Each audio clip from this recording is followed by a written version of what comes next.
Welcome to our channel. Selamat pagi saudara-saudariku yang terkasih dalam Tuhan kita Yesus Kristus. Kembali lagi bersama Riak Sabda edisi Kamis 21 September 2023. Bacaan-bacaan suci hari ini mendorong kita untuk bertanya tentang hidup iman kita. Hari ini juga gereja mempestakan Santo Matius sebagai penulis Injil. Matius dikenal sebagai pemungut cukai, orang Lewi, dan orang berdosa. Cap ini tidak membuat Rasul Matius kecil hati.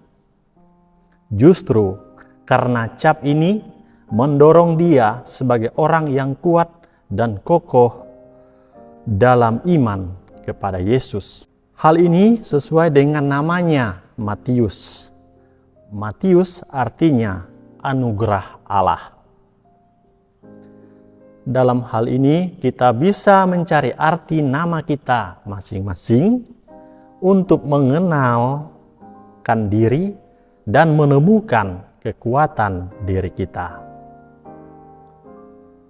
Setelah kita mengetahui arti nama kita masing-masing, diharapkan kita juga mampu menghayati dalam panggilan hidup kita.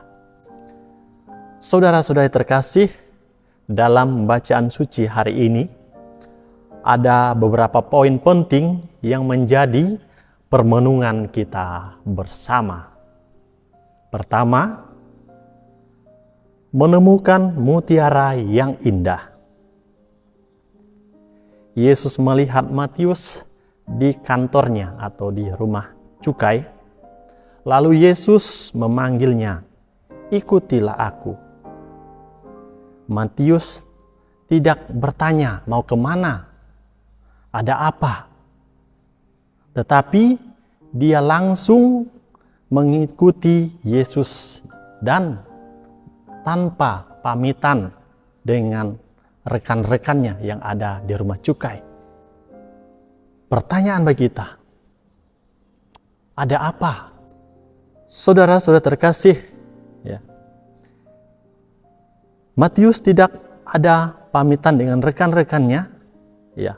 Matius langsung meninggalkan segala pekerjaannya sebagai pegawai pajak. Matius sudah mendengar tentang nama Yesus dan segala perbuatan yang ia lakukan, sehingga berjumpa dengan Yesus membuat Matius tanpa ragu meninggalkan pekerjaannya sebagai pegawai pajak. Matius melihat dengan kacamata iman bahwa Yesus adalah jalan kebenaran, jalan kebaikan bagi dia.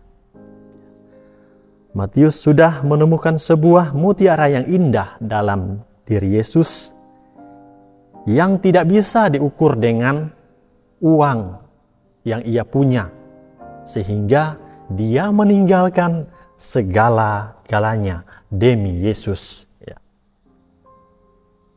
Hal ini juga yang dialami oleh Rasul Paulus dalam bacaan pertama. Paulus memberitakan tentang Tuhan di Efesus, bahkan dia dipenjara karena nama Tuhan itu.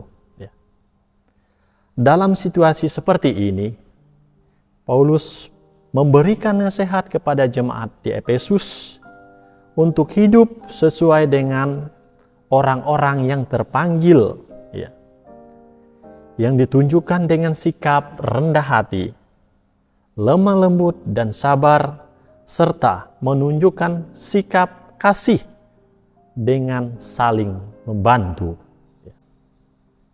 Saudara-saudara terkasih, poin yang kedua,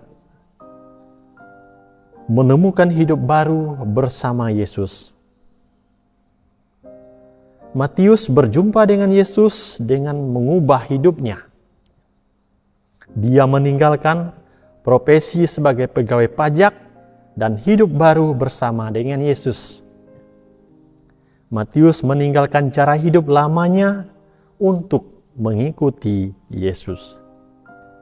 Matius meninggalkan sebuah kebahagiaan sementara untuk mengejar kebahagiaan kekal, yaitu menjadi murid Yesus Kristus. Dengan ini, Matius mengundang rekan-rekannya untuk makan malam bersama di rumahnya. Singkat kata, Matius resign dari kantor pajak, di mana Yesus juga hadir dalam makan malam bersama mereka, yaitu para pemungut cukai dan orang berdosa. Dari peristiwa ini, kita bisa belajar untuk menjadi pribadi yang rendah hati.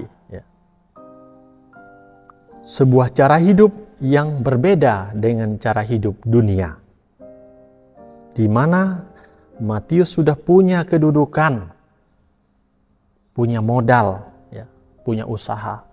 Toh ia rela meninggalkan kedudukannya hanya mengikuti Yesus. Dalam masyarakat kita selalu menemukan ada orang-orang tertentu yang rela membantu melalui karya-karya sosial. Untuk apa? Untuk menolong orang yang kurang mampu dalam finansial, agar orang itu memperoleh hidup yang layak.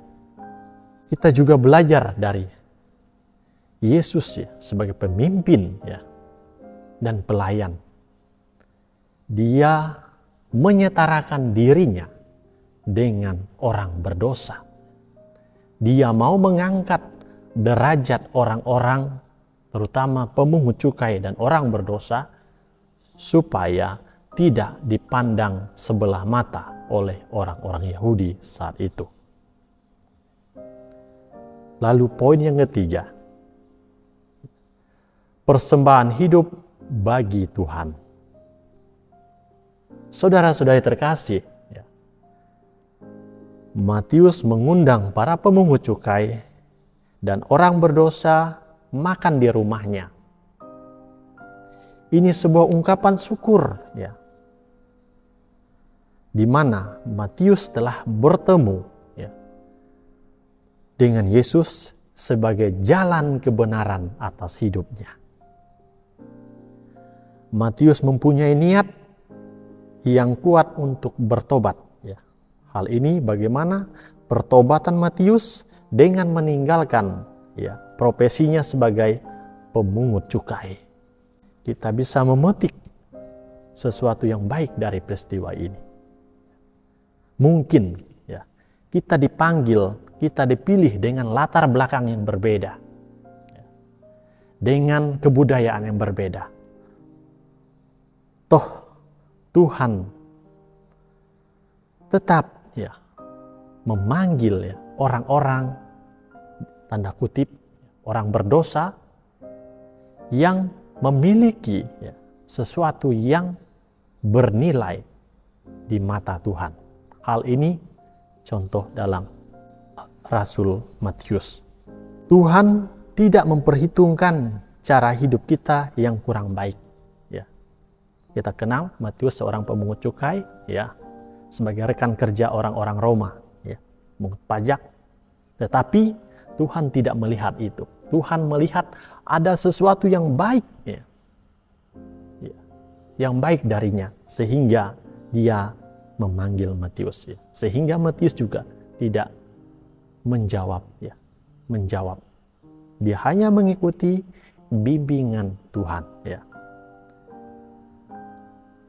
Saudara-saudara, dalam peristiwa hari ini kita belajar mempersembahkan hidup kita bagi Tuhan melalui pelayanan pekerjaan kita setiap hari yang Tuhan percayakan untuk menjadi rekan kerja, menjadi penyalur rahmat bagi banyak orang.